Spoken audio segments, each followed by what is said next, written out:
Bismillahirrahmanirrahim. Assalamualaikum warahmatullahi wabarakatuh. Innal hamdalillah nahmaduhu wa nasta'inuhu wa nastaghfiruh wa na'udzu billahi min syururi anfusina wa min sayyiati a'malina. May yahdihillahu fala mudhillalah wa may yudlilhu fala hadiyalah. Asyhadu an la ilaha illallah wahdahu la syarikalah wa asyhadu anna Muhammadan abduhu wa rasuluhu la nabiyya ba'dah. Allahumma shalli wa sallim ala hadzal nabiyil karim wa ala alihi wa ashabihi wa man tabi'ahum bi ihsanin ila yaumiddin. Wa qala Allah ta'ala fi kitabihil karim ya ayyuhallazina amanu taqullaha haqqa tuqatih wa la tamutunna illa wa antum muslimun. Ya al-haq adkhilna mudkhala sidqin wa akhrijna mukhraja sidqin waj'alna min ladunka sultanan nasira. Ja al-haq wa zahaqal batil innal batila kana zahuqa. Ya alim, Allahumma alimna ma yanfa'una wanfa'na bima 'allamtana wa zidna ilma wa arana al-haqqa haqqa warzuqna ittiba'ah wa arana al-batila batila warzuqna ijtinabah. Rabbi israh li sadri wa yassir li amri wa hlul 'uqdatam min lisani yafqahu qawli. Rabbana innana amanna faghfir lana dzunubana wa qina adzabannar. Amma ba'd. Alhamdulillah, segala puji dan syukur adalah milik Allah, Tuhan semesta alam yang telah menciptakan kita dari tidak ada menjadi ada, dan karena rahmat dari Allah kembali kita berjumpa di udara di gelombang 1044 AM iDream Radio Successful Muslim Family dalam program Tadabbur Al-Quran, di mana insyaallah kita akan coba menelaah sedikit demi sedikit apa saja yang Allah sampaikan kepada kita di dalam Al-Quran. Kita ambil pelajaran, kita ambil ibrah agar bisa menambah kualitas keyakinan kita kepada Allah untuk meraih kebahagiaan hidup kita di dunia dan juga di akhirat. Karena sejatinya kunci kebahagiaan hakiki seseorang itu adalah keimanannya kepada Tuhan pencipta alam semesta, yaitu Allah Subhanahu wa taala, dan juga tentunya adalah kualitas ketaatan. Iman, yakin, taat, patuh patuh kepada segala perintah dan larangannya. Tidak lupa kita baca salawat dan salam. Allahumma sholli ala sayyidina Muhammad wa ala ali sayyidina Muhammad. Assalamualaikum ayuhan nabi wa rahmatullahi wabarakatuh. Semoga Allah terima salawat dan salam yang kita baca dan dibacurakan kepada para nabi dan para rasul, wabil khusus Rasulullah Muhammad SAW. Semoga kita termasuk orang yang akan berbahagia bertemu dengan Allah dalam keadaan sejahtera, dijauhkan dari api neraka, dikumpulkan bersama dengan hamba-hamba Allah, dimasukkan ke dalam jannahnya, dan dipertemukan dengan Rasulullah SAW. InsyaAllah, amin ya rabbal alamin. Dan mudah-mudahan itu bisa kita raih bersama dengan orang tua kita, pasangan kita, anak-anak kita, syukur-syukur dengan cucu dan cicit kita, berkumpul di dunia, berkumpul juga di akhirat dalam keadaan baik. Itu yang kita harapkan. Sahabat yang dirahmati Allah di manapun Anda berada, di dalam program Tadabbur Al-Quran kali ini kita akan membahas tentang surah At-Tin, surah At-Tin di mana tema utama dari surah At-Tin adalah buah tin dan zaitun. Menurut para ulama, sahabat yang dirahmati Allah, surah At-Tin ini diturunkan oleh Allah Subhanahu wa taala di kota Mekah. Posisinya itu setelah surah Al-Buruj. Jadi turun dulu surah Al-Buruj, baru kemudian surah At-Tin. Nah, tema besar dari surah At-Tin ini yang merupakan surah Makkiyah yang turunnya di Mekah ada dua. Yang pertama adalah pengangkatan Allah terhadap derajat manusia dengan memuliakannya. Jadi dengan derajat manusia itu diangkat oleh Allah dengan memuliakannya. Dan tema kedua adalah tentang iman dan amal ya, serta balasan yang akan didapatkan. Nah, itulah yang akan nanti ya, membuktikan bahwa Allah lah ya, sebijak-bijaknya, sebaik-baiknya hakim. Ya, kalau kita lihat ujung ayatnya begitu ya, yang akan memutuskan dan mengadili semua permasalahan manusia, ya, dari awal sampai akhir, dari Nabi Allah Adam sampai manusia yang terakhir hidup di alam dunia ini akan dihakimi oleh Allah Subhanahu wa taala dengan keputusan yang seadil-adilnya. Dalam surah ini Allah Subhanahu wa taala bersumpah dengan beberapa hal. Yang pertama di dalam ayat yang ke-1 ya. A'udzubillahi minasyaitonirrajim. Bismillahirrahmanirrahim. Wattini wazzaitun. Demi buah tin dan buah zaitun. Ya Allah menggunakan waw qasam ya, waw sumpah. Di dalam ayat yang pertama ini ada dua benda yang Allah jadikan sebagai perantaran sumpahnya. Watini wa zaitun, demi buah tin dan buah zaitun.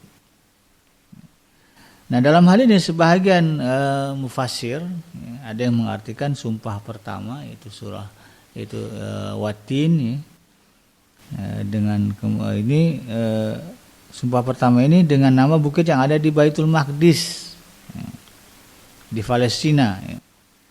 Ini menurut pendapat Ikrimah ya. Sementara Qatadah mengatakan bahwa tin adalah bukit di Damaskus dan zaitun adalah nama bukit di Baitul Maqdis. Namun tidak sedikit yang menyebutkan bahwa yang dimaksud di dalam kata tin dan juga zaitun ya adalah nama buah yang sudah dikenal oleh masyarakat Arab ya secara khusus dan juga secara umum oleh manusia. Jadi terkait dengan buah tin dengan kalimat watini wa zaitun ya ada yang mengatakan ya itu adalah nama dua bukit ya yang ada di Palestina. Tetapi secara umum ya yang menyebutkan ya boleh dikatakan banyak ya, kata atin dan zaitun ini ya merujuk kepada nama tanaman ya bukan nama bukit. Ya kembali kepada kita nanti mau pegang yang mana ya. Boleh lah ya. Nah, jadi ada dua buah yang sangat dikenal oleh masyarakat Arab secara khusus ya dan juga masyarakat dunia, terutama yang berada di wilayah Jazirah Arab ya dan juga ya sekitarnya. Mereka ya, akrab dengan dua buah ini, ya, buah tin dan buah zaitun. Mungkin orang kita Indonesia kalau nggak pergi ke Arab ya, nggak pergi umrah ya, nggak pergi haji itu nggak familiar ya dengan buah tin dan zaitun. Ya. Tapi sekarang dengan adanya global trading ya, perdagangan antar negara ya, sudah umum ya, terutama yang punya uang lebih ya, karena buah ini mahal ya, buah impor ya. Apalagi minyak buah zaitun itu mahal ya. Nah, jadi kita bisa tahu. Jadi dua buah ini adalah buah yang sangat dikenal di masyarakat Arab ya, dan banyak mengandung manfaat ya. Buah tin sendiri ya mungkin bagi Anda yang sudah merasakannya ya, itu buahnya manis ya. Sekarang dibudidayakan di Jepang malah ya. Di Jepang itu dia mengembangkan tanaman tin, buah tin. Nanti produknya ya buah segar dan juga manisan. Manisan kering, ada juga manisan basah. Kalau di Arab, kalau oleh umroh itu biasanya jadi manisan kering. Nggak dikasih gula juga, kalau yang buah segernya gitu manis. Zaman saya kuliah dulu di kampus saya itu ada ya tanaman pohon tin, itu senang sekali burung ya, kalau udah musim berbuah burung hinggap di situ ya, mengkonsumsi buahnya. Kalau yang nggak tahu disangkanya tanaman ara. Tanaman ara di kita banyak mirip-mirip sih, memang kelasnya itu pohon ara itu, yang besar gitu kan, daunnya lebar-lebar. Nah, tapi kalau buah tin itu lebih spesifik ya, dan ya mirip-mirip lah, ya manis bisa dimakan. Dan juga buah zaitun. Nah, ini buah yang kemudian selain dikonsumsi ya, begitu ya. Ada juga kemudian diambil minyak ya, dan minyaknya lebih dikenal ya di masyarakat Arab. Untuk campuran salad biasanya, campuran makanan goreng-goreng ya. Dan katanya kualitasnya ya, bagus. Minyak zaitun ini ya, tinggi, bahkan bisa juga untuk digunakan sebagai penerangan kalau dulu ya. Jadiin lampu bahan bakar minyak untuk lampu. Jadi manfaatnya banyak. Nah, menurut Dr. Saiful Bahri, ya, guru kita bersama, jika yang dimaksud adalah tempat sebagaimana disebut oleh Ikrimah dan juga Qatadah, begitu ya, maka bisa konteksnya dengan menambah penafsiran menjadi bukit atau tempat tumbuhnya kedua buah tersebut. Jadi kalau mau digabungkan, ya dicari titik temu antara penafsiran yang menyebut makna tin dan zaitun itu adalah nama bukit, maka bisa juga ya diperluas maknanya ya, bahwa Allah itu bersumpah atas nama dua tempat yang di situ ya tumbuh pohon zaitun dan juga pohon tin. Nah, di mana itu posisinya? Ada di dataran Baitul Maqdis, ya, di Palestina. Dan gagasan ini disampaikan oleh Syekh Syihabuddin Al-Alusi dalam tafsirnya. Ya. Kemudian di ayat yang kedua Allah Subhanahu Wa Taala juga bersumpah dengan menggunakan nama benda juga. Ya. Wa turis sinin, ya, dan demi bukit Sinai. Nah, tempat kedua yang dimaksud ya dalam sumpah ini ya, wa turis sinin ya, yang dipakai oleh Allah Subhanahu Wa Taala sebagai sumpah adalah bukit Sinai. Dan menurut kebanyakan para mufasir, ya, bukit Sinai ini dimaknai dengan bukit di mana tempat Nabi Musa alaihissalam menerima wahyu, yaitu sebuah bukit yang berada di Mesir.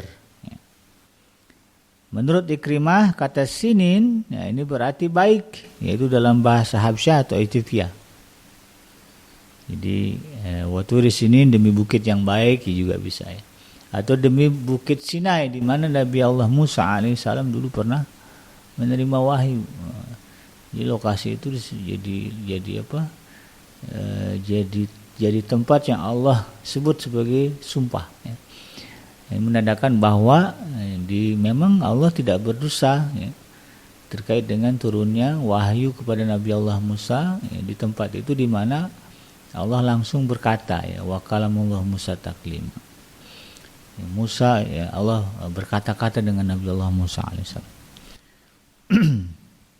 Di ayat yang ketiga Allah mengatakan wa hadzal baladil amin. Ini juga bagian dari sumpahnya Allah Subhanahu wa taala. Ya, dan demi kota ini yang aman. Ya, para mufasir menafsirkan kalimat wa hadzal balad ya, tanah ini adalah kota Mekah. Nah, Mekah disebut sebagai tempat yang aman karena memang ya, sejatinya itu dijaga oleh Allah Subhanahu wa taala dari sentuhan Dajjal. Ya, dalam riwayat kan begitu ya. Karena di dalamnya ada Baitullah. Dan di sanalah Nabi Muhammad SAW ya, dilahirkan.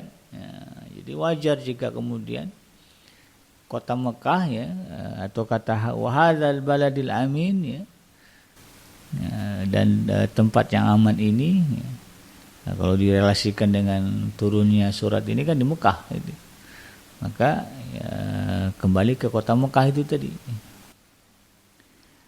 Nah, maka kemudian menjadi make sense gitu. Oh, bahwa memang negeri yang dimaksud oleh Allah Subhanahu wa taala adalah kota Mekah. Nah, demikianlah yang kemudian dituturkan oleh sebagian besar para mufasir. Jadi enggak sembarangan ya, kalimat wahadzal baladil amin ya, dan demi tanah ini yang aman ya, enggak bisa diklaim tanah yang mana sembarangan ya. Para mufasir ya, sepakat mengatakan kalimat yang dimaksud di situ adalah kota Mekah. Lalu apa hubungannya ketiga sumpah ya? Watini wa zaitun, wa turis sinin, wa hadzal baladil amin. Ya. Buah tin dan zaitun, kemudian bukit Sinai ya. Lalu kemudian kota Mekah. Apa relasinya? Nah, Apa hubungannya? Nah, surah yang membawa misi manusia terbaik ini selain memerlukan kaidah yang nantinya akan disebutkan Allah juga memerlukan contoh. Gitu. Nah, penyebutan 3 kelompok sumpah tersebut ya, seolah-olah mengindikasikan beberapa hal. Ada beberapa hal yang disebutkan. Yang pertama, sumpah dengan buah tin dan zaitun yang berarti mengisyaratkan tempat asal kedua buah tersebut, mengingatkan kita juga seluruh umat Islam akan perjuangan Nabi Isa alaihissalam yang lahir tanpa bapak. Karena memang itu bagian dari perintah Allah sekaligus sebagai tanda-tanda kekuasaannya di mana ia tumbuh bersama didikan Allah Subhanahu wa taala melalui ibunya sendiri. Jadi ketika Allah menyebut watini wa zaitun ya demi bukit di mana di sana tumbuh ya buah tin dan juga zaitun, yaitu di Palestina, di mana di situ Nabi Allah Isa alaihissalam dilahirkan. Bagaimana susahnya ya Sayyidah Maryam harus mengandung ya, dengan menanggung ya beban yang besar ya, karena beliau seorang perawan suci gitu ya. Kok perawan bisa hamil? Ya, dalam pemikiran manusia nggak mungkin perawan hamil, pasti ada laki-laki yang menjadi bapak itu, bapak anaknya itu. Tapi Sayyidah Maryam dari awal dikenal sebagai perempuan suci, perawan suci, nggak mungkin gitu. Inilah beban tanggung yang ditanggung oleh Sayyidah Maryam. Dan itu berhasil dilaluinya sehingga kemudian Sayyidah Maryam disebut Allah sebagai Nisa'ul Alamin ya. Salah satu dari perempuan semesta ya, perempuan yang derajatnya paling tinggi ya, di alam semesta ini. Luar biasa. Jadi itu yang Allah ingatkan kepada kita melalui kalimat ya, surah tersebut. Yang kedua, penyebutan Waturis Sinin ya, demi bukit Sinai ya, ini memberikan isyarat bahwa Nabi Musa alaihissalam menerima wahyu. Ya, beliau adalah nabi yang juga perjuangannya tidak ringan ya, menghadapi raja yang zalim ya, Fir'aun ya laknatullah ya, di mana beliau harus mulai ya, harus mulai berjuang dan menghadapi kerasnya hidup ya di negeri Fir'aun ketika itu dari mulai beliau lahir. Kalau ada kita yang mengeluh, waduh ya, dari SMP susah gitu. Nabi Musa dari bayi ya itu sudah terombang-ambing, terkatung-katung. Jadi belum ada seberapanya gitu ya penderitaan kita yang kita hadapi dengan penderitaan Nabi Allah Musa alaihissalam. Ada orang bangga ya, tampan, ya, cakep, cantik dari bayi, dari lahir gitu. Tapi ada juga orang yang dari lahir susah. Siapa itu Nabi Allah Musa alaihissalam? Dari lahir sudah harus menghadapi kerasnya kehidupan.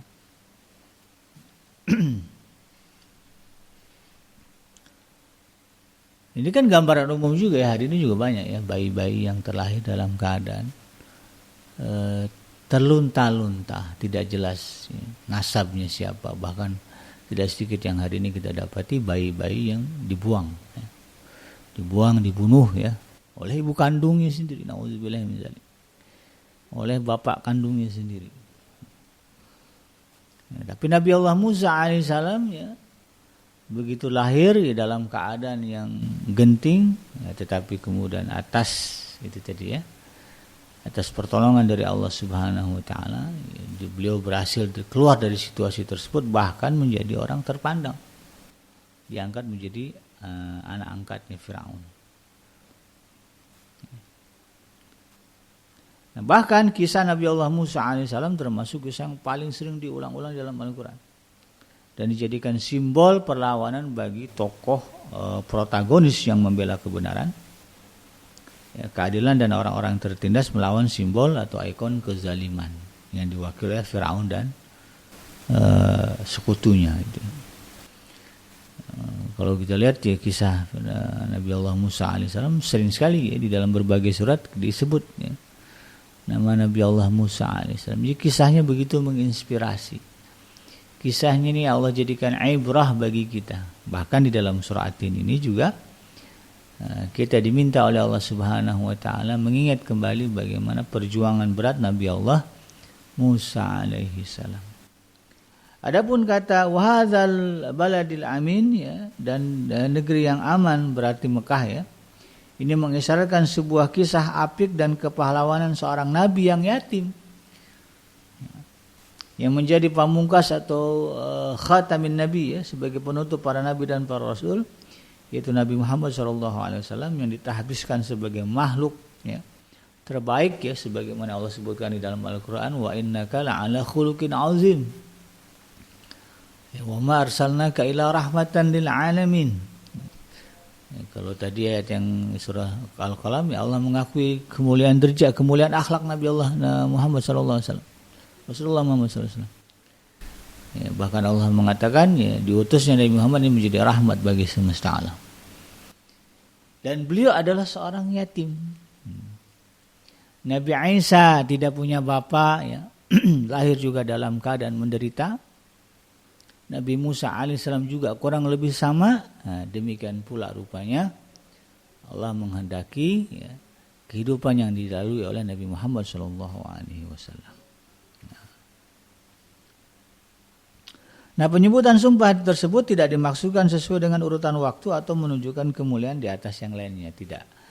Jadi dalam ayat itu tidak kemudian mengindikasikan Nabi Musa lebih mulia daripada Nabi Muhammad dan Nabi Isa, tidak, atau gimana.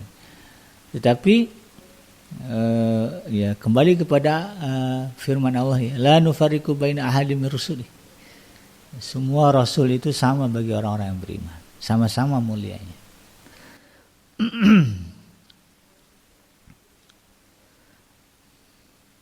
Nah, sebagaimana Allah Subhanahu, dan ini penyebutannya kolektif ya, dikumpulkan, tidak kadang-kadang ada ayat menyebutkan kisah satu nabi ya, seolah-olah menunjukkan kemuliaan nabi ini melebihi nabi yang lain, seperti misalnya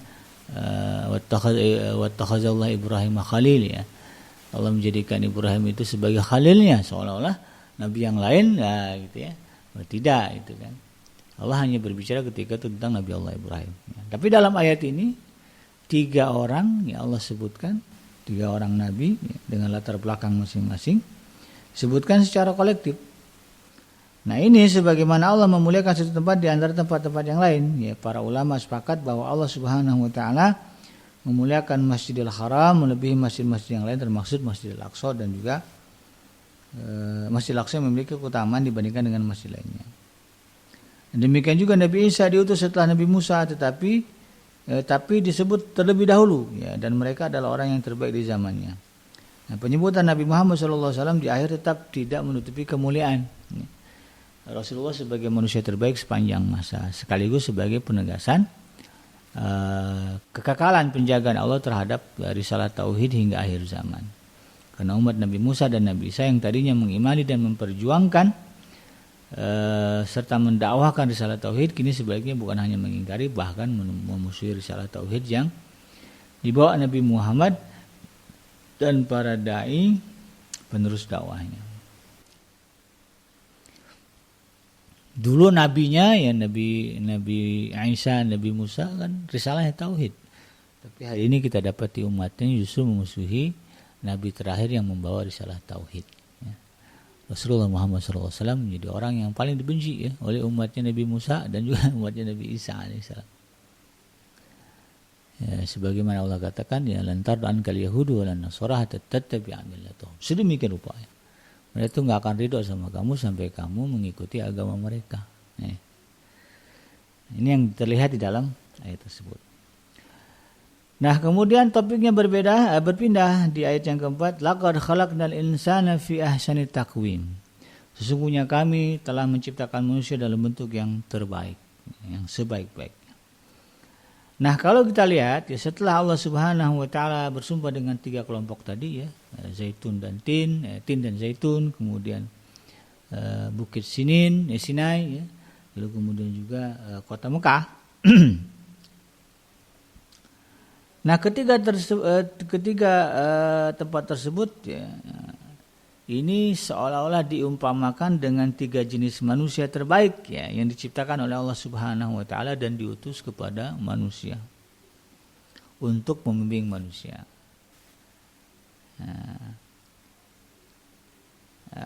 Jadi Allah Subhanahu wa taala ingin menyampaikan maksud dan yang menjadi misi dari surah ini. Jadi kalau dihubungkan ya di munasabah ayatnya disebut 3 tempat mengindikasikan 3 nabi. Lalu kemudian Allah sebut di ayat yang keempat, laqad khalaqnal insana fi ahsani taqwim. Jadi 3 orang ini nih, inilah sebaik-baik makhluk yang Allah ciptakan. Yang dikirim ke alam dunia untuk menyampaikan risalah, dakwah, tauhid, yang mengesahkan Allah Subhanahu wa taala. Nah, secara fisik ya manusia diberi indera lengkap.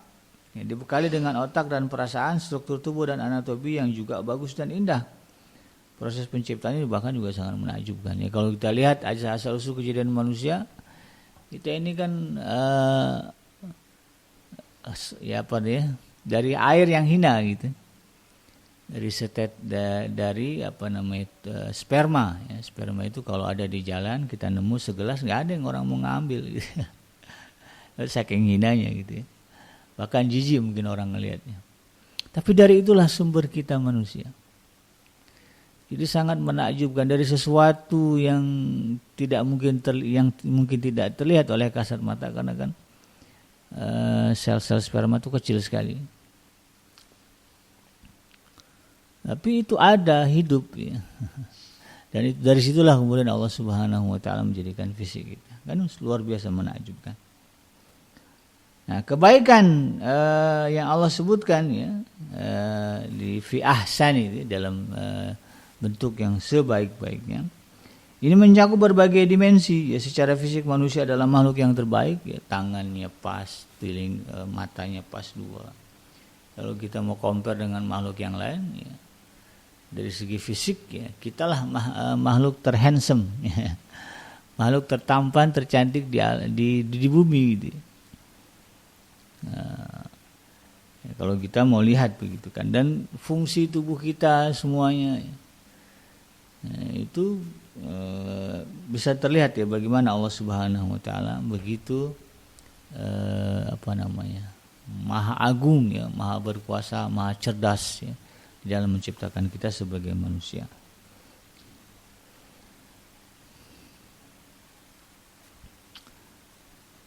Ya.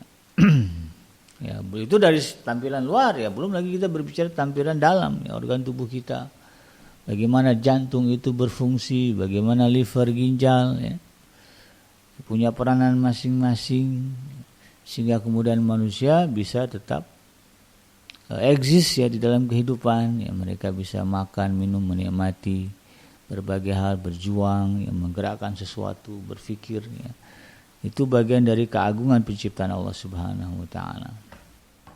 Ya, demikian juga dari sisi non fisik ya. Manusia punya perasaan, ada cinta, ada gembira, ada sedih ya. Ada nikmat yang bisa dirasakan. Ini kalau berbicara nikmat ini luar biasa ya. Kegembiraan ya. Bagaimana rasa gembira, coba terangkan, susah ya, karena memang itu ada sesuatu yang besar yang Allah berikan kepada kita. Adanya rasa gembira, rasa sedih, rasa susah, rasa tenang, rasa tentram ya.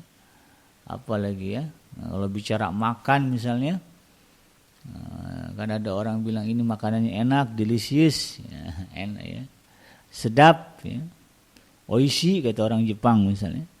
Coba jabarkan kata enak itu seperti apa? Susah ya, karena memang itu adalah sebuah kenikmatan yang besar yang Allah berikan kepada kita ya, sebagai sebuah konsekuensi dari kalimat laqad khalaqnal insana fi ahsani taqwim. Allah yang menyebutkan itu, bahwa Allah menciptakan manusia dalam bentuk yang sebaik-baiknya, dalam rupa tampilan fisik yang sebaik-baiknya. Nah, namun ya, bila kemuliaan dan segala perangkat kesempurnaan ini tak pandai disyukuri ya, wajah yang cantik dan rupawan gitu, lalu kemudian suara yang merdu ya, tubuh yang tegap ya, apalagi ya, gerakan yang lincah gitu, pemikiran yang cerdas, mata yang awas begitu, telinga yang bisa mendengar dengan sempurna, mulut yang bisa berkata-kata. Kalau itu kemudian tidak pandai kita gunakan untuk mencari keridhaan Allah, tidak pandai juga kita syukuri sebagai sebuah nikmat dari Allah Subhanahu wa taala, maka jangan salah. Bisa jadi itulah yang kemudian menjadi sumber datangnya kemurkaan Allah Subhanahu wa taala kepada kita. Sebagaimana disebutkan di dalam ayat yang kelima, setelah diangkat Allah memuji penciptaan manusia, lalu kemudian Allah ikuti dengan sebuah ungkapan yang terkesan merendahkan manusia. Apa itu? Tsumma radadnahu asfala safilin. Kemudian kami humbankan dia, kami lemparkan dia, kami kembalikan dia ke tempat yang serendah-rendahnya, yaitu neraka. Nauzubillah min dzalik. Jadi apakah ada kehinaan dan kenistaan selain mendekam dalam panasnya neraka? Ada enggak? Ada enggak orang yang merasa mulia berada di dalam neraka? Tidak ada. Justru itulah tempat yang paling hina, yang paling nista, yang Allah peruntukkan bagi manusia. Kalau kita lihat ceritanya, kalau di film-film bagaimana ada penjara-penjara yang disebut sebagai nerakanya dunia gitu di beberapa negara karena sistem pemerintahannya yang tidak bagus, maka kemudian fasilitas penjaranya juga begitu. Asli kayak pembuangan orang, dibuang juga enggak karena dikurung di situ. Maka muncullah istilah penjara neraka dunia. Penjaranya neraka dunia. Itu luar kalau kita lihat dari penampilan tahanannya kumuh-kumuh, kucel-kucel, bajunya kotor-kotor. Karena memang fasilitasnya tidak lengkap, tidak ada, dan itu adalah merupakan gambaran bagaimana orang yang masuk ke situ terhina dengan segala kondisi yang dia dapatkan. Maka apakah ada kondisi yang lebih baik atau ke situasi yang kita anggap mendingan nih ketika seseorang dilemparkan ke dalam nerakanya Allah Subhanahu wa taala? Tidak ada. Tidak ada tempat yang kemudian menjadi tempat berteduh dari siksa, itu tidak ada. Ahli neraka itu disiksa selama dia berada di sana. Ini menggambarkan bagaimana mereka kemudian Allah lemparkan ke dalam tempat yang hina. Jadi kesengsaraan dan keabadian dalam penyesalan dari struktur kata dipakai sangat menarik. Asfala safilin, yang secara zahir maknanya adalah tempat terendah di antara orang-orang yang paling rendah. Di manusia ini ada orang yang saking hinanya Allah lemparkan ke dalam keraknya neraka. Neraka itu kan udah di bawah gitu. Nah, ada lagi yang paling bawah, keraknya. Nah, itu ada manusia Allah humbankan, tempatkan ke sana. Di dalam riwayat Ibnu Abbas dan juga Qatadah, Al-Kalbi dan Al-Dhahak dan juga Ibrahim An-Nakhai mengatakan ayat ini dengan menafsirkan ayat ini dengan pengembalian Allah terhadap keadaan manusia seperti semula pada saat ia renta dan pikun, mudah lupa dan syarat dengan kelemahan. Ada juga yang mengatakan maksud ayat ini bukan berbicara tempat buruk itu adalah neraka, tetapi kondisi manusia di mana dari tadinya segar bugar jadi lemah, tadinya handsome tampan jadi keriput, jadi ciut begitu, suara yang tadinya indah jadi macam-macam. Jadi kembali ke masa tua yang pikun begitu, yang penuh dengan kekurangan, padahal tadinya adalah makhluk yang sempurna begitu. Ada yang menafsirkan sedemikian, di antara dari Ibnu Abbas radhiyallahu anhu dan juga Qatadah dan yang lain. Lalu kemudian di ayat yang ke-6 Allah Subhanahu wa taala mengatakan illal ladzina amanu wa amilus solihati falahum ajrun ghairu mamnun. Kecuali orang-orang yang beriman dan mengerjakan amal soleh, bagi mereka adalah pahala yang tiada putus-putusnya. Nah, inilah standar untuk menjaga kualitas kesempurnaan manusia. Kalau enggak mau Allah lemparkan ke tempat yang paling hina, yang paling susah begitu, maka standar kesempurnaan yang akan mengangkat kita kepada derajat yang lebih tinggi di sisi Allah Subhanahu wa taala adalah iman dan amal soleh. Keimanan yang diikuti dibuktikan dengan keseriusan beramal baik ya, dan juga menjaga kontinuitas ya, serta kualitasnya. Dan inilah yang kemudian menjaga manusia untuk keluar dari rel kesempurnaan. Orang-orang yang memiliki karakteristik seperti ini ya, layak mendapatkan balasan kebaikan dari Allah Subhanahu wa taala secara sempurna. Ya, tidak dikurang-kurangi dengan kalimat Allah katakan apa? Falahum ajrun ghairu mamnun, bagi mereka pahala yang enggak putus-putus. Nah, itulah ya, penghargaan dari Allah. Imam At-Tabrani mengeluarkan sebuah hadis qudsi yang mengabarkan bahwa jika seorang hamba diberi cobaan oleh Allah Subhanahu wa taala seperti sakit misalnya, lalu ia kemudian ridha ya, menerima dan bersyukur ya, berterima kasih kepada Allah atas cobaan itu ya, atas penderitaan yang dialaminya, nah, maka saat ia sembuh bagaikan terlahir kembali dari rahim ibunya ya, suci bersih dari dosa begitu. Sebagaimana saat dia melakukan kebaikan ketika ia sehat. Nah, jika tanda-tanda tersebut ya sudah sedemikian jelasnya, lalu apa yang kemudian menyebabkan mata hati manusia ini tertutup sehingga tidak mampu melihat atau menerima kebenaran yang sangat jelas? Maka Allah katakan, fama yukadzibuka ba'du biddin, maka apakah yang menyebabkan kamu mendustakan pembalasan sesudah adanya keterangan-keterangan itu? Ya Allah singgung, Allah ingatkan kita dengan adanya dulu ya sosok namanya Nabi Isa ya. Tempatnya jelas itu ya, ada di Palestina. Ada sosok Nabi Allah Musa ya, pernah hidup di negeri Mesir ya. Bahkan Fir'aunnya bisa kita saksikan sekarang muminya ya. Bagaimana Fir'aun itu Allah tenggelamkan, Allah hinakan, itu juga bisa kita lihat ceritanya ya di Mesir. Tempatnya ada, bukan omong kosong semua, itu nyata. Ya, keberadaan tempatnya ada. Kemudian kota Mekah, ya, hari ini kalau kita ke Mekah, kita lihat Baitullah. Ya, bergeser dikit ke Madinah, ada makam Rasulullah SAW di area komplek Masjid Nabawi. Nah, mereka adalah orang-orang yang mulia, gitu kan. Sebagaimana Allah menciptakan kejadian fisik, mereka juga mulia dan sempurna. Ya. Ya, ketika Allah ingatkan kita, coba kamu lihat deh, gitu kan, bagaimana baiknya Allah menciptakan kamu. Ya, tangan, mata, telinga, ya, sebutlah, gitu. Allah jadikan itu sebagai sebuah kenikmatan bagi kita, gitu kan. Bisa memandang warna, ya. Bisa mendengar suara, itu kan luar biasa ya. Tapi kemudian ada orang-orang yang sedemikian ya Allah sudah muliakan tetapi memilih dari jalan kehinaan, lalu kemudian Allah lemparkan mereka ke dalam tempat yang paling rendah yaitu neraka.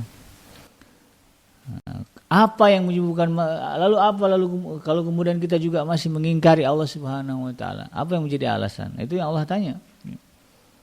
Orang-orang haji. Jadi hanya orang bodoh saja yang kemudian berpaling dari meyakini kepastian hari perhitungan di Yaumul Mahsyar. Ya, ketika nanti keadilan Allah tegakkan seadil-adilnya. Maka kemudian Allah tegaskan, alaihissallahu biahkamil hakimin. Bukankah Allah adalah hakim yang seadil-adilnya? Nah, kalau nanti Allah memuliakan kembali orang-orang yang beriman dan beramal soleh dengan kemuliaan yang lebih, serta memperlakukan orang-orang yang mendustakan dengan balasan azab dan siksa yang demikian ya, maka yang demikian itu bukanlah sebuah kezaliman. Jadi kalau ada orang berpikir Allah itu zalim karena menyiksa manusia ya, ini melalui ayat ini Allah tegaskan bagaimana sisi zalimnya Allah gitu kan. Semua manusia Allah ciptakan dalam keadaan yang terbaik ya, yang sebaik-baiknya fi ahsani taqwim. Sekalipun mungkin ada orang yang bertanya bagaimana dengan orang yang cacat? Bagi Allah Subhanahu wa taala itulah bentuk terbaik bagi dia. Bentuk terbaik. Nanti ada relasinya dengan yang manfaatnya, sisi yang mungkin dia tidak bisa tahu kecuali nanti ya, ketika dia sudah menyadari ya, kelemahan dirinya, baru dia akan tahu, oh wajar jika kemudian Allah jadikan kekurangan pada diri saya. Misalnya ada orang yang komplain, kenapa suara saya nggak bagus ya Allah, padahal saya ingin sekali punya suara bagus, katakanlah begitu. Nah, nanti dia akan tahu tuh setelah dia tahu kelemahan, ya, kelemahan diri dia. Oh ternyata saya ini gampang dirayu, ya gampang dipengaruhi gitu. Kalau sampai suara saya bagus jadi artis gitu ya, wah mungkin nanti kalau ada yang ngajak maksiat gampang banget gitu, gampang dipengaruhi. Makanya kemudian Allah jadikan suaranya biasa-biasa aja, jadikan mukanya biasa-biasa aja. Allah jadikan mungkin bentuk tubuhnya kurang sempurna, tangannya mungkin kurang satu ya, dan sebagainya. Ketika dia sudah menyadari kelemahan dirinya, dia akan Masya Allah, ternyata Allah menjadikan ini sebagai sebuah bentuk kebaikan dan bukan sebuah kezaliman. Ya, gitu ya. Maka kalau ada orang yang kemudian mengatakan Allah itu zalim, ya Allah sebut ya, di mana zalimnya Allah, kan begitu ya. Allah jadikan semuanya sudah sedemikian baik, lalu Allah kemudian utus kepada kalian seorang Rasul ya, di mana kalian menyuruh kepada syariatku, kepada jalanku, amalkan itu. Karena nanti akan Allah kumpulkan semuanya, akan Allah tanya satu-satu. Masih nggak yakin dengan itu, ya bodoh lah kita itu ya ceritanya. Nah, bukankah Allah Subhanahu wa taala adalah hakim yang seadil-adilnya? Pasti ya, dengan pembuktian keadilan yang sangat jelas tanpa ada yang disembunyikan, ya, semuanya transparan nanti di hadapan Allah Subhanahu wa taala. Karena bisa disaksikan begitu. Karena persaksian yang dihadirkan bukan hanya buku catatan amal kita dan juga orang-orang lain yang bersangkutan, tetapi juga berupa bukti yang tidak bisa terbantahkan, yaitu anggota tubuh kita manusia berkata-kata, berbicara, menjadi saksi, sebagaimana Allah sebutkan dalam surah Yasin ayat yang ke-65, al-yauma nakhtimu ala afwahihim wa tukallimuna aydihim wa tashhadu arjuluhum bima kanu yaksibun. Ya. Pada hari itu kata Allah Subhanahu wa taala, kami tutup mulut mereka. Nah, mulut kita ini terlalu banyak berdusta, mudah sekali mengatakan bohong gitu ya, mengingkari fakta dan data. Ada orang nggak mau disebut bohong, nggak mau disebut bohong, ngomongnya apa? Saya tidak bohong, ya. Saya cuma berbicara tanpa data, tanpa data. Ada yang begitu. Ya. Saking mudahnya lisan itu memelintir begitu ya. Ketika dituduh bohong, dia mengatakan saya nggak bohong, saya cuma ngomong tanpa data dan fakta gitu ya. Apa bedanya gitu ya? Saya ketawa dengannya. Tapi itulah manusia. Nanti di akhirat Allah Subhanahu wa taala tutup mulut itu, lalu kemudian berkatalah ya, kata Allah, tangan mereka, kaki mereka menjadi saksi atas apa yang telah mereka kerjakan. Nah, nggak bisa lagi dipungkiri, nggak bisa lagi dibohongi. Nah, kalau kita perhatikan ya secara umum, jika Allah Subhanahu wa taala memuliakan tempat, memuliakan waktu, memuliakan manusia ya, yang dipilihnya, nah, untuk dijadikan pelajaran yang baik bagi orang yang mau menggunakan akalnya, maka menjadi manusia yang baik dan yang tahu dan bisa mensyukuri kenikmatan adalah pilihan, bukan paksaan. Ya, gitu ya. Apakah Allah hanya membimbing dan menunjukkan jalan. Kalau ingin mulia di dunia dan akhirat, ini jalannya loh. Ya, kalau mau hina dan sengsara di dunia dan akhirat, ini jalannya. Nah, itu. Ya, itu adalah sebuah pilihan. Nah, tapi ingat, namanya pilihan akan mendatangkan konsekuensi yang berbeda. Kalau iman dan amal yang kita pilih, maka Allah Subhanahu wa taala akan menjanjikan kepada kita kehidupan yang baik, ya. Kenikmatan yang besar, ya, yang balasan yang tidak terkira. Tapi sebaliknya kalau kita ingkar, ya, dusta, ya, bahkan bertentangan dengan apa yang Allah larang, ya, Allah ngelarang berzina, dia zina. Allah larang mabuk, dia mabuk. Allah larang judi, dia judi, ya. Misalnya begitu ya. Allah larang gosip, dia gosip juga misalnya. Allah larang berkata kasar, dia ngomong kasar juga ya sama pasangannya, sama istrinya, sama anak-anaknya. Kalau udah seperti ini itu kan pilihan yang diambil. Nah, maka jangan salah kalau kemudian nanti ya, perbuatan-perbuatan itu akan mengantar ya kita, ya orang-orang tersebut ke dalam murkanya Allah, ya kehinaan yang luar biasa ya, dan nauzubillah ya, menjadi ahli neraka. Kan ada hadis yang mengatakan salamatul insan fi hifdzil lisan, ya. Seringkali keselamatan manusia itu terletak pada kemampuannya menjaga lisan. Berapa banyak orang yang kemudian ya di dalam Al-Qur'an Allah sebutkan ya, diazab gara-gara perkataannya, ucapannya. Demikian sahabat dan yang dirahmati Allah, mudah-mudahan kita selalu mendapatkan hidayah dan juga inayah, ya. Hidayah dari Allah dan juga inayah dari Allah Subhanahu wa taala, ya. Untuk kemudian ya, memegang teguh keimanan dan mengaplikasikannya dalam bentuk amal soleh dalam kehidupan kita hingga kita meninggalkan alam dunia ini, ya. Sehingga harapannya ketika nanti berpindah alam, kita berada di tempat yang penuh dengan kenikmatan dan kebahagiaan. Auzubillah, jangan sampai pindah alam tetapi kemudian alam yang kita hadapi adalah sebuah alam yang penuh dengan penderitaan dan penyiksaan, ya. Di dunia paling lama kita hidup hanya mungkin 80-70 tahun, ya, nggak akan ada yang hidup melebihi katakanlah ya hitungan umum orang sekarang, ya 100 sih udah jarang, ya.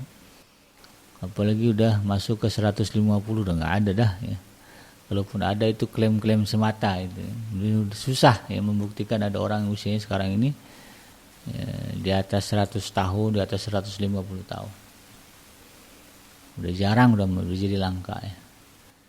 Jangan korbankan ya kenikmatan yang besar di akhirat yang abadi selama-lamanya oleh kesenangan sementara yang menyesatkan, menyusahkan kita di dunia ini. Zina itu kan kesenangan, tetapi kan kesenangan yang menipu, ya. Judi, ada orang yang sangat suka ya kalau udah ketemu grupnya main judi senang banget itu. Tapi itu adalah sebuah kesenangan yang menipu, yang akan menyengsarakan manusia, karena itu bagian dari larangan Allah Subhanahu wa taala. Nah, ketika kita sibuk dengan itu ya, nauzubillah ya. Jangan sampai kemudian ya gara-gara itulah ya kita dimasukkan ke dalam nerakanya Allah Subhanahu wa taala. Oleh karena itu berjuang ya sekuat tenaga sebisa mungkin ya, bagaimana iman dan amal soleh ini menjadi bagian dari gaya hidup kita. Iman menjadi bagian dari prinsip hidup kita. Iman kita pegang teguh, amal soleh kita pegang teguh juga. Makanya sebagaimana yang Rasulullah ingatkan ya khairun nas anfa'uhum linnas. Sebaik-baik manusia adalah yang memberikan manfaat kepada manusia yang lain. Nah ini ya prinsip seorang mukmin. Ya. Imannya dia perkuat, lalu kemudian dia menebar manfaat bagi manusia yang lain. Jangan menebar kebencian, menebar maksiat, menebar kerusakan, ya, menebar gosip. Ya. Jangan. Ya. Tapi tebarlah kebaikan kepada manusia. Sampai-sampai orang yang tadinya jahat ya jadi baik. Ini yang sungguh luar biasa kemanfaatan yang diberikan oleh seseorang. Ya itu dicontohkan oleh Rasulullah ya. Ada orang-orang yang jahat tetapi kemudian berkat ya, bimbingan Rasulullah SAW berubah menjadi orang yang baik-baik. Bahkan menjadi orang yang dirindukan oleh surganya Allah Subhanahu wa taala. Mudah-mudahan bermanfaat, yang benar datangnya dari Allah, yang salah semata-mata dari kealfaan dan kehilapan saya pribadi. Saya bikin pamit undur. Subhanaka Allahumma rabbana wa bihamdika asyhadu an la ilaha illa anta astaghfiruka wa atubu ilaik. Walhamdulillahi rabbil alamin. Wassalamualaikum warahmatullahi wabarakatuh.